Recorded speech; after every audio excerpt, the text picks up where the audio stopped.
Hi friends, welcome back to Sharon Zoology. So in this section, I'm going to explain about some information regarding human female reproductive system. Female reproductive system. So here in female reproductive system consisting primary sex organs and secondary sex organs. Primary sex organs and secondary sex organs. First one, primary sex organs in human female. A pair of ovaries are the primary sex organs in human female reproductive system. A pair of ovaries. Suppose these are ovaries. These two ovaries are primary sex organs in human female reproductive system. Then secondary sex organs are accessory ducts, accessory sex glands, and female external genitalia. So accessory ducts, accessory sex glands, and female external genitalia form the secondary sex organs in female reproductive system. Then where is the location of these ovaries? Here these ovaries, these are two ovaries. And here these ovaries are located in pelvic cavity. Ovaries are located in pelvic cavity. That means we know diaphragm, just below the diaphragm is abdominal cavity followed by pelvic cavity. And here these ovaries are located in pelvic cavity on either side of this uterus.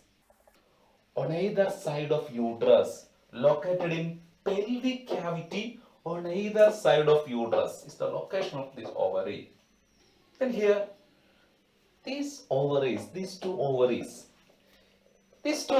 are attached to the uterus. These ovaries are attached to the uterus as well as pelvic cavity or the wall of pelvic cavity.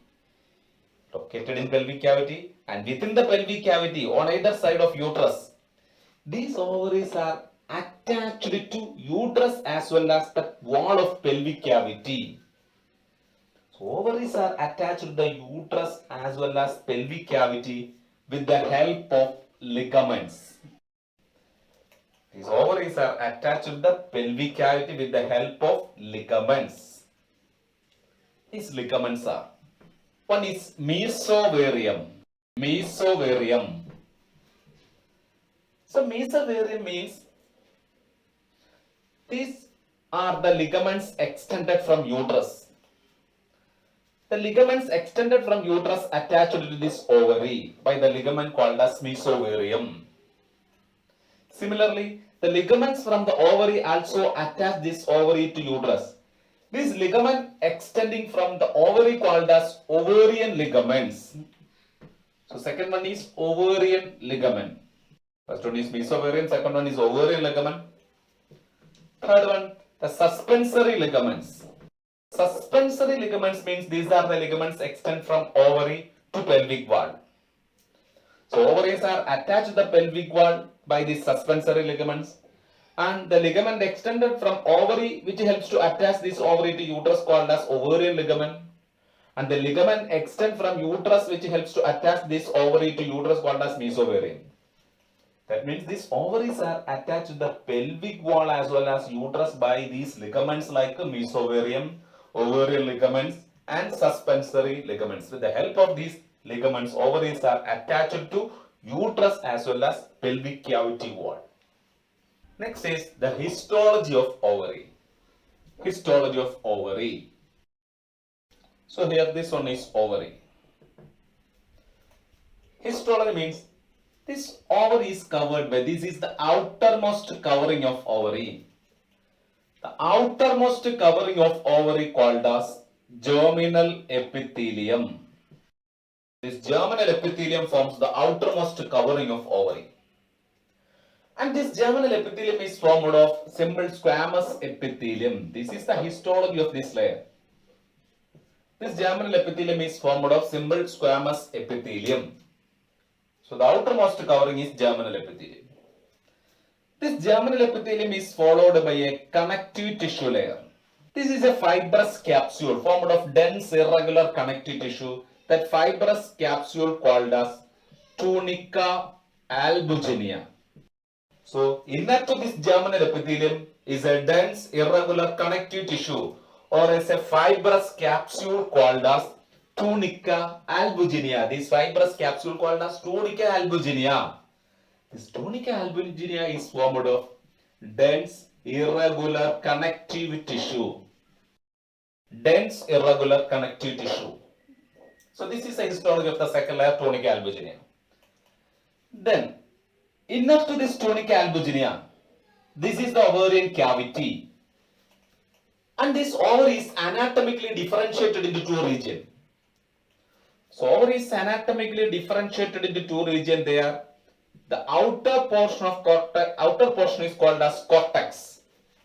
Outer part of the ovary is cortex, and its deeper portion called as medulla. So it is anatomically differentiated into two zones. The outer region is cortex and inner part is medulla. And here this outer cortex. This outer cortex contains ovarian follicles. This outer cortex contains ovarian follicles in various stages of development. So this is the cortex. This cortex contains these ovarian follicles. This cortex contains ovarian follicles. Ovarian follicles in various stages of development means they are primary follicle, secondary follicle, tertiary follicle, fully matured follicle, or called as Graafian follicle. Anyway, we will discuss in later about these follicles of ovary. Anyway, here this cortex contains this type of ovarian follicle as well as the stromal cells.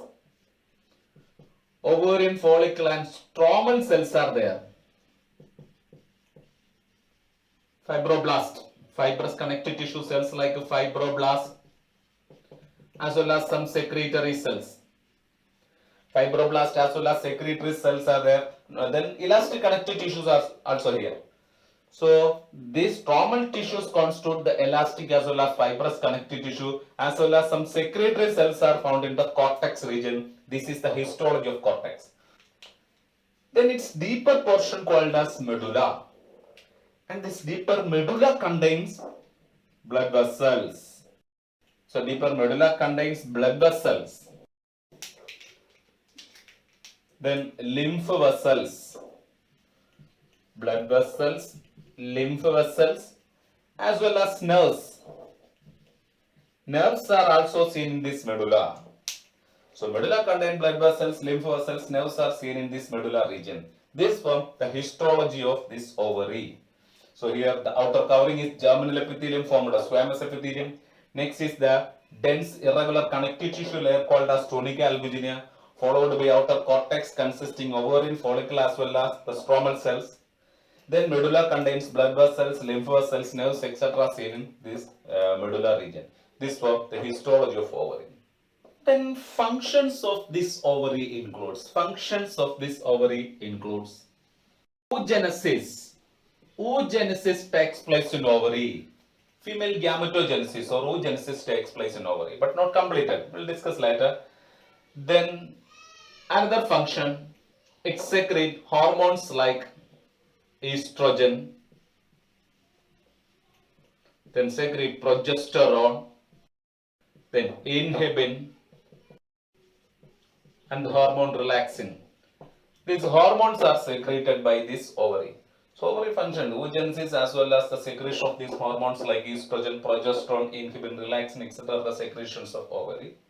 So this form the structure and function of ovary. Next is secondary sex organs in human female reproductive system. Secondary sex organs. These secondary sex organs are accessory ducts, accessory sex glands, and female external genitalia. Accessory ducts, accessory sex glands, and female external genitalia. Here these accessory ducts includes accessory ducts.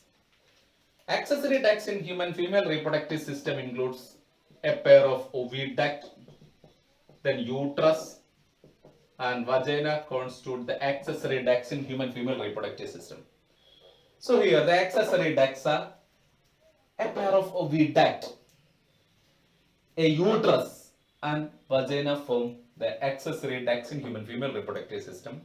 First one, oviduct or uterine tube. Oviduct or uterine tube or fallopian tube. So first accessory duct, oviduct. This is oviduct or uterine tube or fallopian tube. Here this oviduct or uterine tube. This is a tube that extends from ovary to uterus. So oviduct or uterine tube is a tube that extends from ovary to uterus.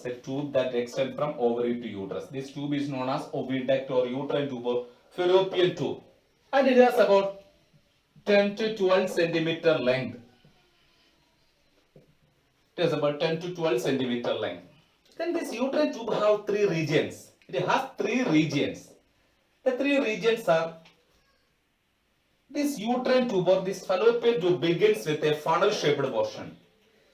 So this funnel shaped part of fallopian tube, this funnel shaped region called as infundibulum. So it has a funnel shaped region, this funnel shaped part is called as infundibulum. And here from the infundibulum some finger like projections are here towards this ovary. This finger like projections from this infundibulum called as fimbriae. The finger like projections from infundibulum called fimbriae. And its function, this fimbriae extended to the ovary. So its function, it receive ovum. It receive ovum in secondary oocyte stage. We'll discuss it later about this ovulation.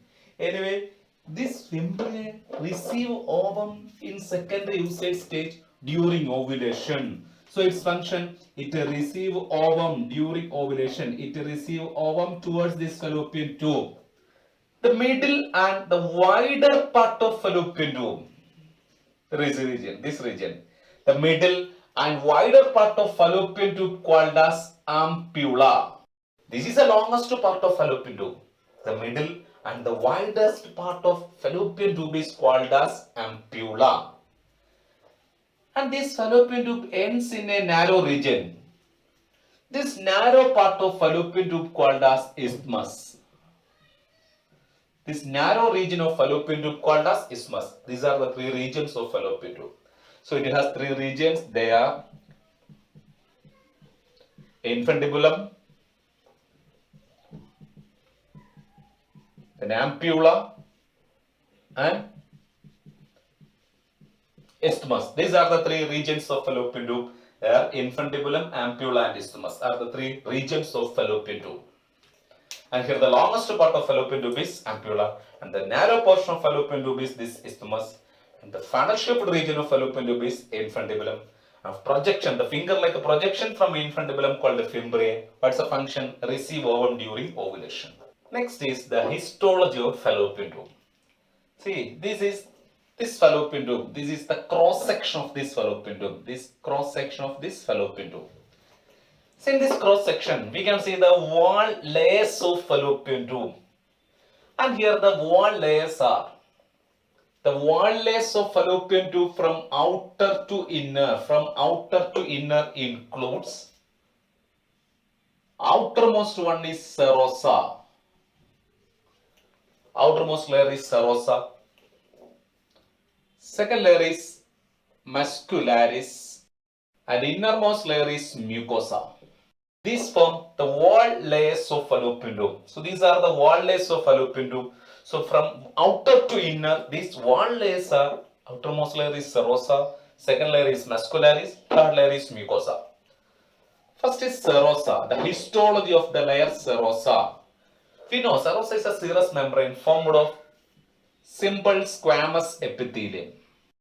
Simple squamous epithelium rests on areolar connective tissue. So serosa formed of, the histology of serosa is simple squamous epithelium rests on a areolar connective tissue called as the outermost layer serosa. This is the histology of the serosa membrane. Second layer is muscularis. This muscularis is formed of smooth muscles. Histology of muscularis. This muscularis formed of smooth muscles. But there are two layers of muscularis. Two muscularis layers are present in the wall of fallopian tube. Here, this is the outer muscularis. This one is the inner muscularis. Here, this outer muscularis is longitudinal in shape. Outer longitudinal muscularis. Outer muscularis is longitudinal in shape. So outer longitudinal muscularis and inner muscularis is inner circular muscularis. So this muscularis alone have two layers. They are outer longitudinal and inner circular muscularis. This form the muscularis layer, and this is the histology of muscularis formed of smooth muscles. Then the innermost layer is called as mucosa. This mucosa alone have two layers. This is mucosa, this part is mucosa, this form mucosa. This is the enlarged view of this mucosa. This is the enlarged view of this mucosa. See, this mucosa alone have two layers. This is the outer mucosa, this one is the outer mucosa, this outer mucosa.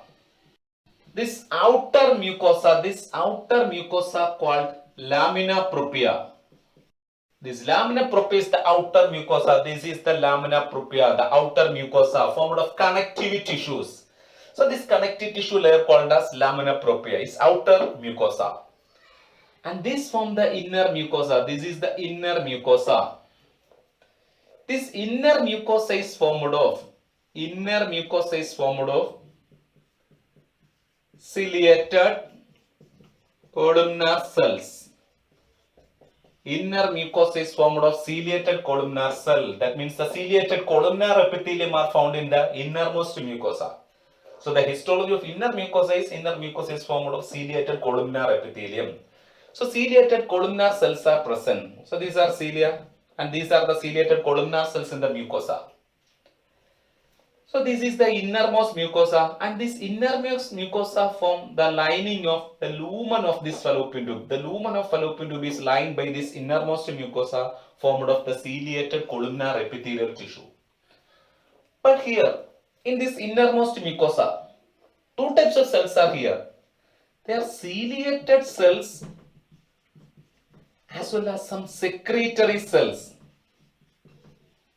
The ciliated cells as well as some secretory cells.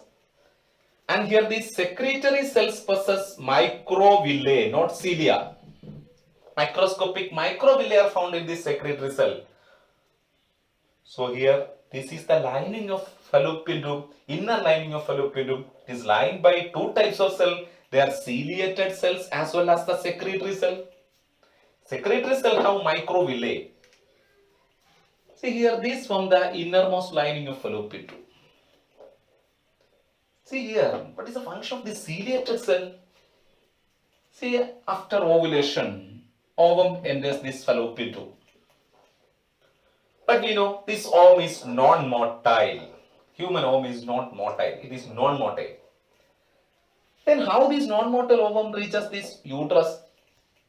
Here, with the help of the ciliary cell. The beating of the cilia, the ciliated beating propel this ovum towards this uterus. So the ciliary cell provide movement to this ovum. Then here secretory cells are also there.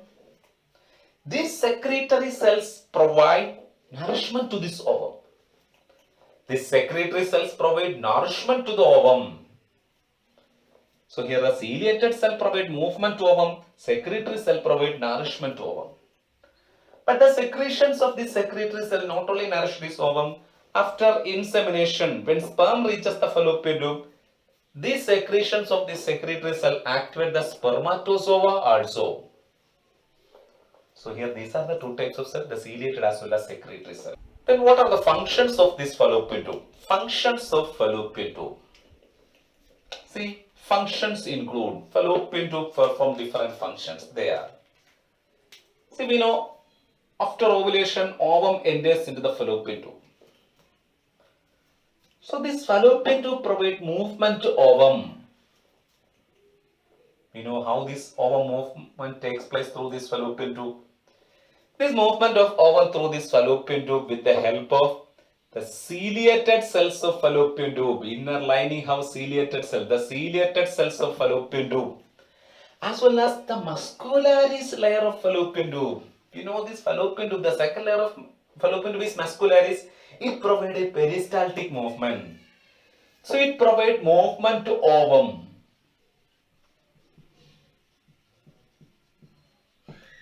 It provides movement to ovum by the ciliary as well as peristaltic movement.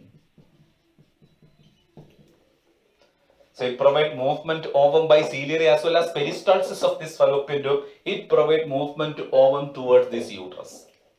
But here, in humans, fertilization takes place in the ampulla region of fallopian tube. Human fertilization takes place in the ampulla of fallopian tube. So another function, it provides site for fertilization. So it provides site for fertilization is another function of this fallopian tube. So fertilization also takes place in fallopian tube. So after fertilization, this fertilized egg is known as the embryo. So it provides movement to embryo to this uterus. So fallopian tube provides movement to ovum as well as embryo to uterus. It provides movement to ovum as well as embryo to uterus. Then it is the site of fertilization. Fertilization takes place where? Fertilization takes place in the ampulla region of fallopian tube. Fertilization takes place in the ampulla region of fallopian tube. Next function.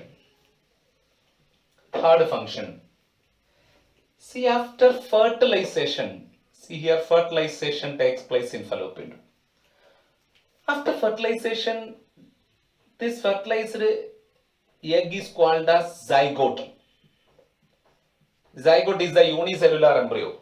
And this unicellular zygote undergo division to form two-celled embryo and from four-celled embryo, then 8 to 16-celled embryo called morula. We'll discuss in later about this cleavage. Anyway, within this fallopian tube, this zygote undergo division or cleavage. This division is known as cleavage. Where does this cleavage take place? This cleavage begins and completed in the fallopian tube. So another function, the cleavage begins and completed in the fallopian tube. So it provides movement to ovum or embryo, it provides site for fertilization, then the cleavage or division of zygote or embryo takes place in fallopian tube. That cleavage begins and completed in fallopian tube. So these are the functions of fallopian tube. This form the fallopian tube or uterine tube or oviduct. Next accessory ducts in human female reproductive system is uterus. This part is known as uterus. This is the uterus region. It has the size and shape of an inverted pear. And here, this is the dome-shaped part. This is the dome-shaped part of uterus. This dome-shaped region called as fundus. So this dome-shaped region is fundus. And this middle part of uterus is called as body. This is the middle body of uterus. This one is the basal narrow region. This basal narrow region called as cervix. These are the three regions of uterus. So it has three regions. They are fundus. This is the dome-shaped region fundus. Then the middle body. Middle part is called as body. And the basal very narrow region. This narrow region called as cervix. These are the three regions of uterus. This is the narrow region cervix. This cervix communicates with body of uterus. Cervix communicates with the body of uterus through an opening. Here an opening present in between body and cervix. So this cervix communicates with this body of the uterus through an opening called as internal OS. OS means orifice or opening. Mouth like opening. This orifice. So this cervix opens to body, or cervix communicate with body through the opening is known as internal OS. Similarly, the cervix communicate with the vagina. The cervix communicate with the vagina through the external OS. The cervix communicate with the vagina through the external orifice. So this is the external orifice. It communicate with the vagina through the external orifice. And here this is a narrow cavity. This part is a narrow cavity. This narrow cavity between internal and external OS. This narrow cavity between internal and external OS called as cervical canal. The cervical canal is a narrow cavity between internal and external OS. This cavity is called a cervical canal. Next is the histology of uterus. So here this is the enlarged view of this uterus. And in histology, this uterus consists of three wall layers. The wall layers of uterus includes, this is the outermost wall layer of uterus. This outermost wall layer is called as perimetrium. This is the outermost layer. This outermost layer is perimetrium. This is the enlarged view of this uterus. And here this one is the outermost layer. This outermost layer is called as perimetrium. Then second one, myometrium. Second wall layer is myometrium. Second layer is myometrium. This one is myometrium. Second layer myometrium. And third, the innermost layer. The innermost layer of uterus is called as endometrium. The innermost layer is endometrium. These are the three wall layers of uterus. And here, first one is perimetrium. The histology of this perimetrium is perimetrium formed of simple squamous epithelium. Simple squamous epithelium rests on areolar connective tissue. This is the histology of perimetrium. The simple squamous epithelium and areolar connective tissue form the outer perimetrium. Second layer is myometrium, means the muscular layer is called as myometrium, formed of smooth muscles. The muscular layer is called as myometrium, formed of smooth muscles. But this myometrium consists of three muscular layers. This myometrium alone have three muscular layers there. This is the outer longitudinal myometrium. Outer longitudinal myometrium, middle circular myometrium,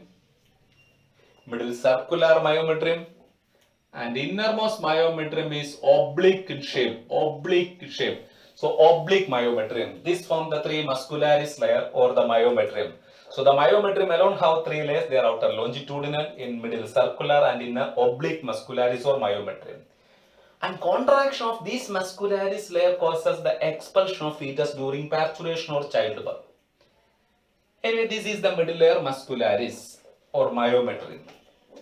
Then the innermost layer is endometrium. See this endometrium, this one is endometrium. This endometrium is formed of glandular epithelium.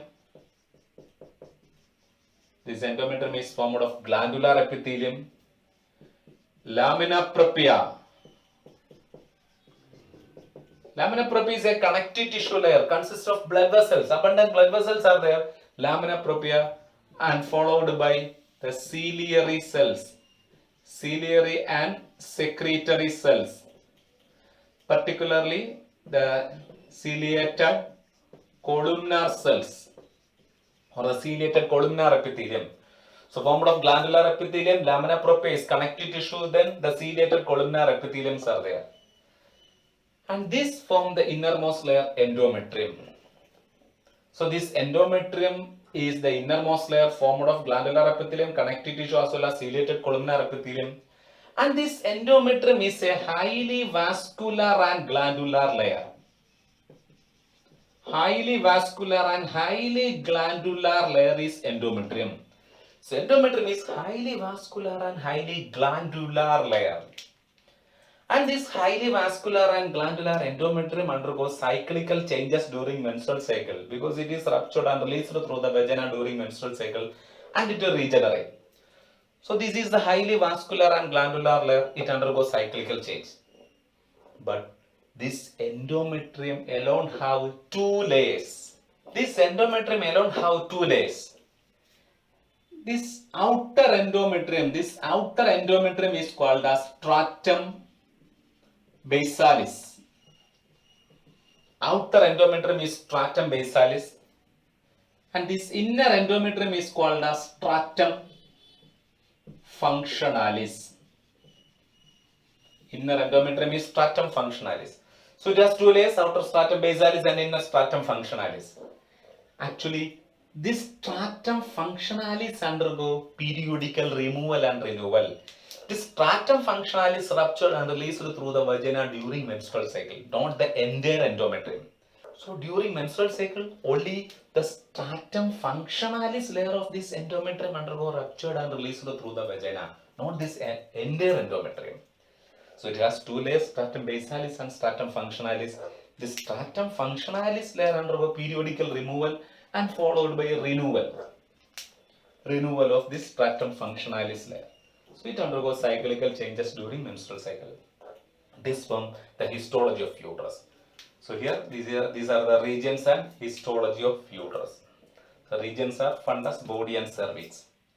Then the wall layers are perimetrium, myometrium and endometrium and their histology. Next accessory duct is vagina. So vagina. So this vagina is an elastic tube. Cervix opens to vagina and this elastic tube is vagina. This is known as cervical canal. Studied about cervical canal. Here the cervical canal along with this vagina, the cervical canal along with this vagina called as birth canal. Cervical canal along with the vagina called as birth canal, facilitated childbirth. And these small foldings in vagina called as vaginal rugae. Small foldings in vagina called as vaginal rugae. Then wall layers of this vagina includes outermost adventitial layer, and its histology is formed of areolar connective tissue. So outermost layer is adventitia formed of areolar connective tissue. Second layer is muscularis. This is the longitudinal section of this vaginal region. So here the outer muscularis is outer circular muscularis and inner longitudinal muscularis.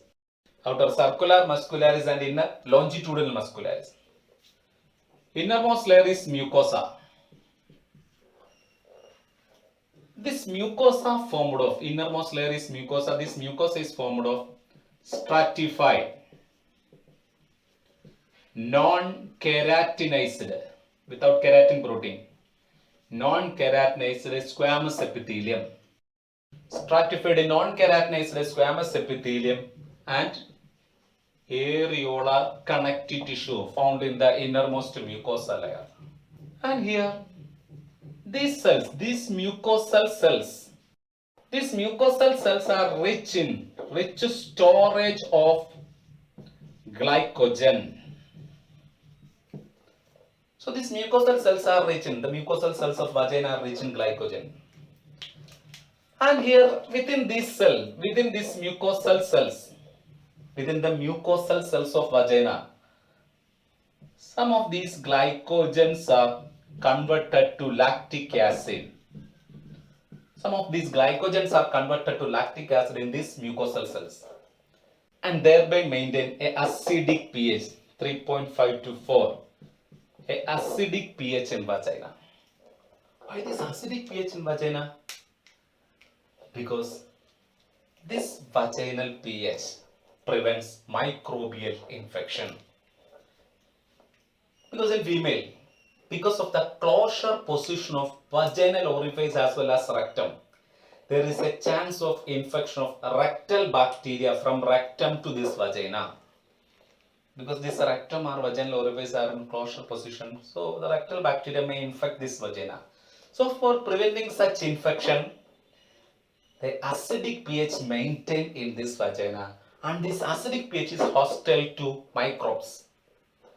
So this acidic pH for preventing microbial infection. Some of the connective tissue cells in the areolar connective tissue. Here in the mucosa of vagina. Mucosa of vagina contains some antigen presenting cells. The mucosa of vagina have some antigen presenting cells like dendritic cells as well as macrophages. So lining have some antigen presenting cells like dendritic cell as well as macrophages. Unfortunately, these cells are involved in the transmission of HIV virus and cause AIDS infection from an infected male to female. So these form the structure and histology of vagina. So these form the accessory ducts in female reproductive system. So the accessory ducts are a pair of fallopian tube, uterus, and vagina form the accessory ducts in female reproductive system. Next is accessory sex glands. Accessory sex glands in female reproductive system. This accessory sex glands includes a pair of mammary glands and Bartholin's glands. These are the accessory sex glands in female reproductive system. They are mammary glands and Bartholin's glands. And first one is mammary glands. This mammary gland contain glandular tissues. Mammary gland composed of glandular tissue and variable amount of fat in between them because it is rich in adipose tissue.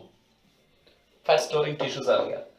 So this mammary gland composed of glandular tissue as well as the adipose tissue.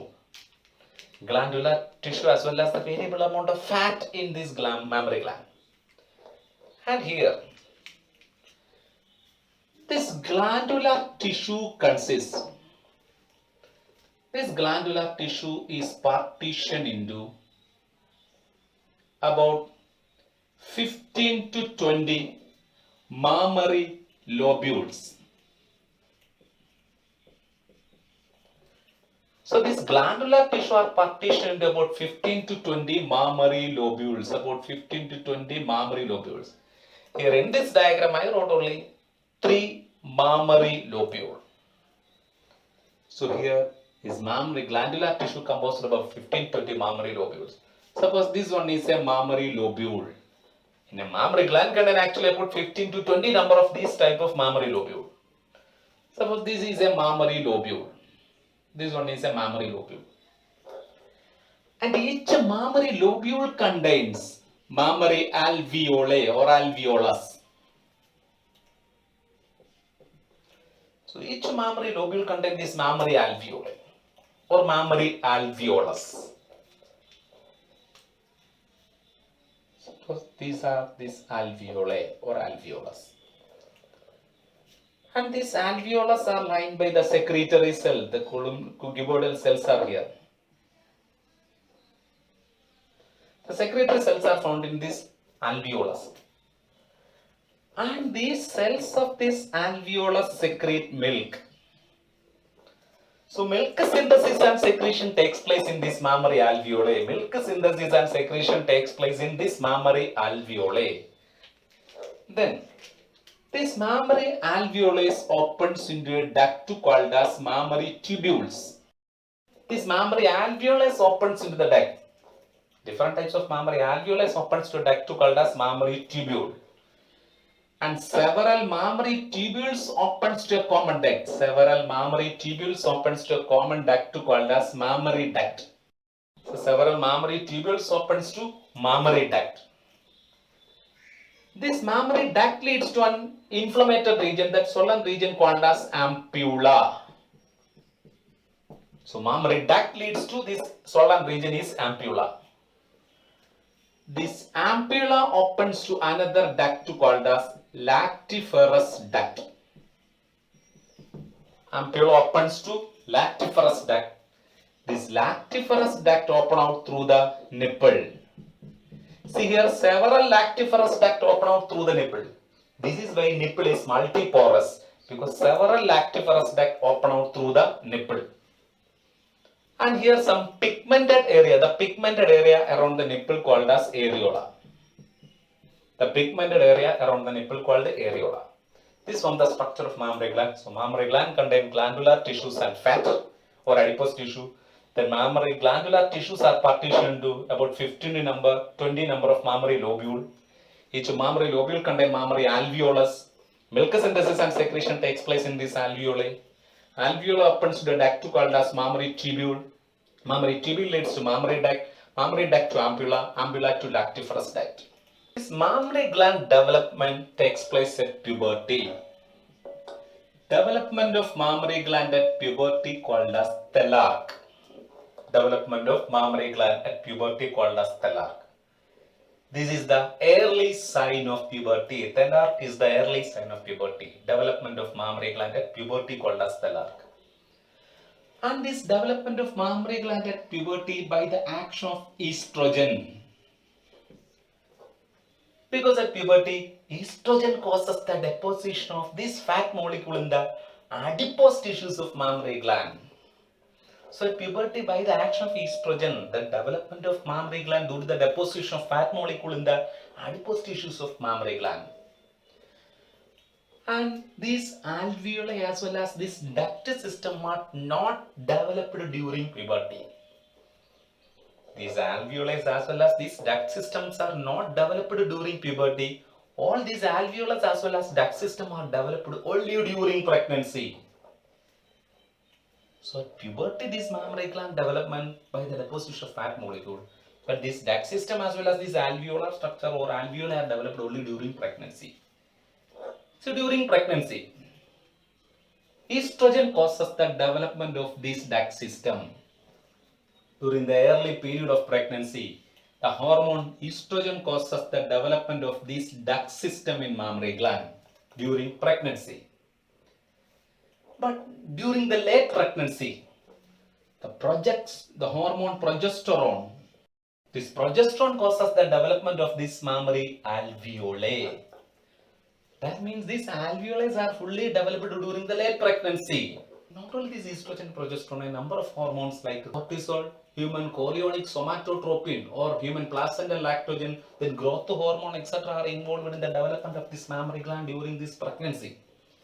And all of these hormones helpful in the formation of all the nutrients needed for the synthesis of milk in this mammary gland.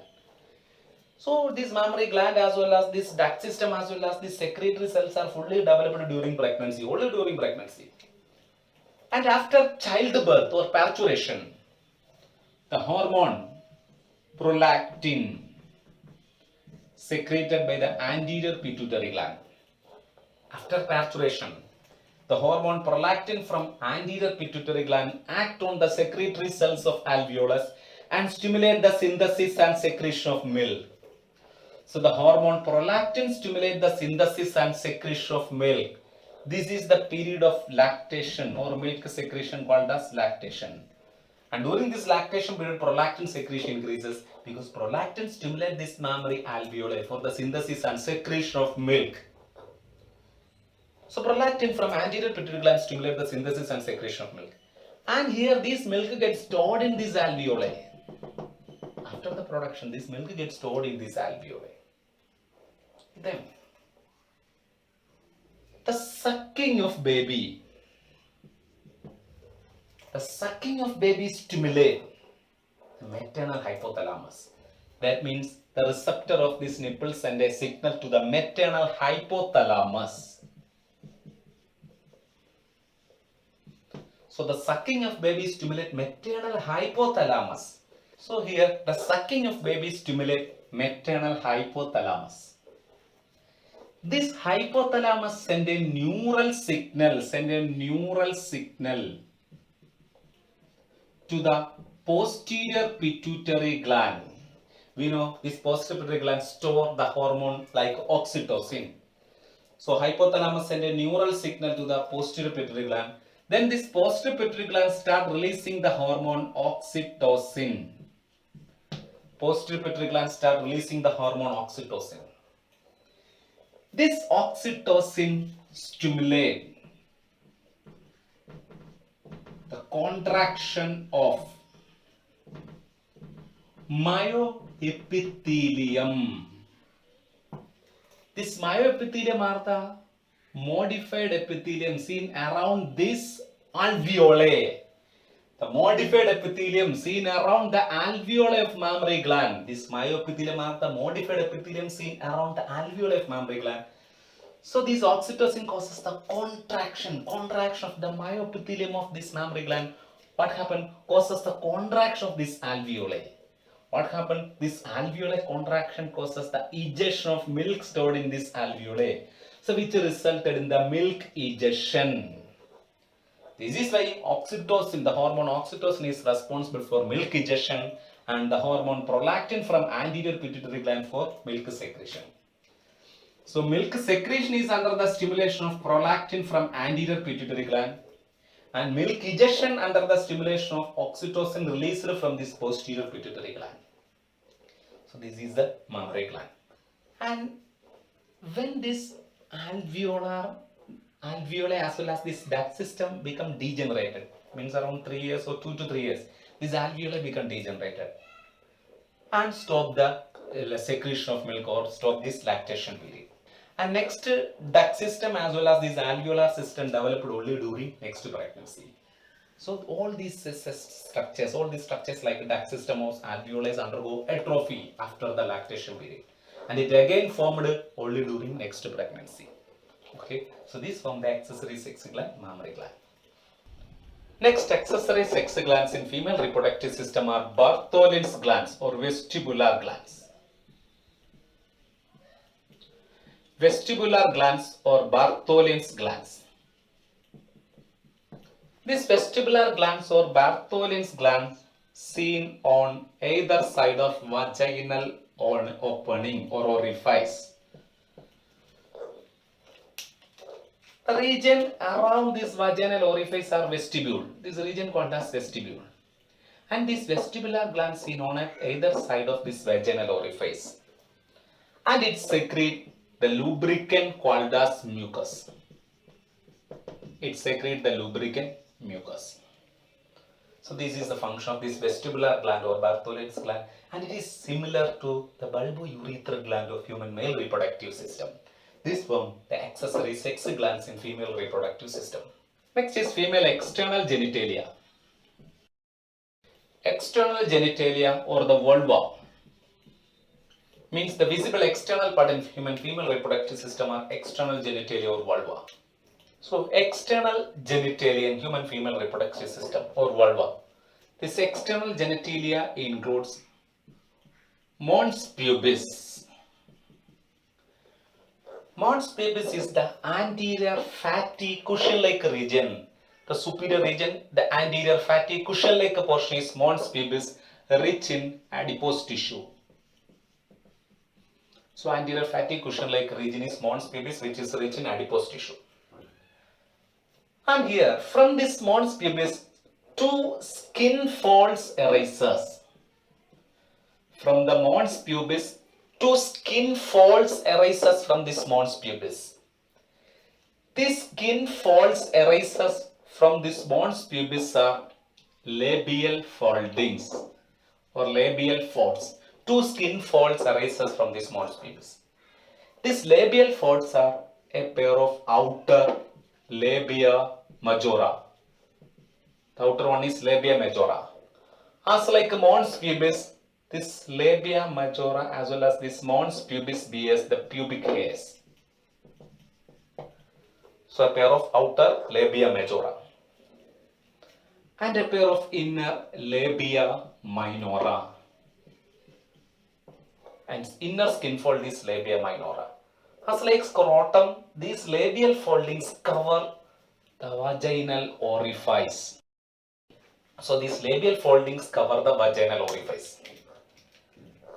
And here this region around this vaginal orifice. The region around this vaginal orifice called as vestibule. The vestibular gland or Bartholin's glands in here. So here these two labial foldings cover the vaginal orifice. Then this vaginal orifice is partially covered by a thin and porous membrane. This vaginal orifice is partially covered by a thin and porous membrane called as hymen. It is covered by a thin and porous membrane called as hymen, and this hymen usually ruptures during the first sexual intercourse. But it is ruptured not only due to sexual intercourse. This hymen ruptured by cycling or by horseback riding or the insertion of napkins or vaginal tampon. So not only due to sexual intercourse, it ruptured by other ways also. And in some cases, this hymen remains even after the sexual intercourse. That means this presence or absence of hymen not an indication of virginity. This hymen is not related with the virginity. Next is superiorly. At the point of union of two labia minora, these are two labia minora. Superiorly, at the point of union of two labia minora, a tiny rudimentary projection, this projection called as clitoris. At the point of union of two labia minora, a projection, a finger-like projection called as clitoris. And this clitoris is also composed of erectile tissues. That means it is similar to erectile tissues of penis. And it has glans clitoris. The terminal projection or the terminal bulging of this clitoris called as glans clitoris, as like a glans penis of male, glans clitoris. And this glans clitoris is also covered by prepuce or foreskin. It is covered by prepuce or foreskin. As like a male's glans penis, this glans clitoris is also covered by prepuce or foreskin. So this clitoris is homologous to male's glans penis. This clitoris is homologous to male's glans penis. This form the external genitalia. So in external genitalia includes mons pubis, labia majora, labia minora, vaginal orifice and clitoris. One more here, just above this vaginal orifice, this opening is urinary opening. So these form the external genitalia in female reproductive system. So in this session we completed the structures of human female reproductive system. And thanks for watching my videos. Please like, share and subscribe my channel, Sharon Zoology.